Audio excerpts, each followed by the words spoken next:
دولتا ترکا دا گرکر اف چند روژن به دجواری ستاسیونین الکتریکه، کولگهین پتروله، ستاسیونین آوه و ناوندین تندرستیه بمبباران دکه. لگوری آمارین ناوند راکهاندنا قصده ده انجام ایرشاندا زیدتری 20 ناوندین خزمت جکار درکتنه و 15 کسی شهید بونه.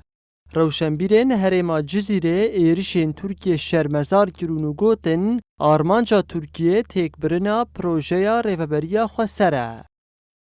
اف ایریشن دولت ترک گو هر سال وکوان چاغا ده ماه ده هده و ده عین ویروجه ده ایریشی سر باکرو جلات سوریه دکه او جی به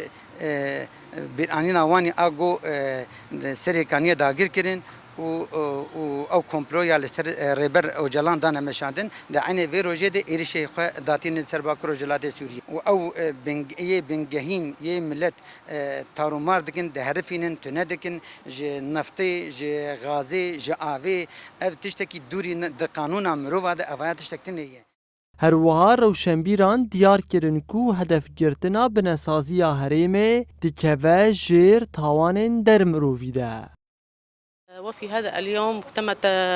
تم احتلال منطقة هم وقتی سالفکر دست پیکرنا ایریشین دجی سریکانی و گری سپی دولت ترک آداگر کر جارا گدن به دجواری ایریش دکه دولت ترک آداگر کر بناسازی و جیرخانه یا هریمی دکه هدف ایریشین ترکیه باندوره که راست راست لجیانا ولاتین هریمی دکه بانگامش با همو روشنبیران اواکو دنگ خواه بلند بکن و در هواستاندنا ایریشین داگر کریه ده رولک گرینگ بلیسن نوقف هذه الهجمات على هذه المناطق. ناوندو دورین کوتین هدف گرتن چافکانیا سرکه یا دبارا زیدتری 5 میلیون ولاتین باکورو روشلات سوریه. تاوی هدف گرتنا چافکانین جیانی جی ریخستنین مرووی بدنگن.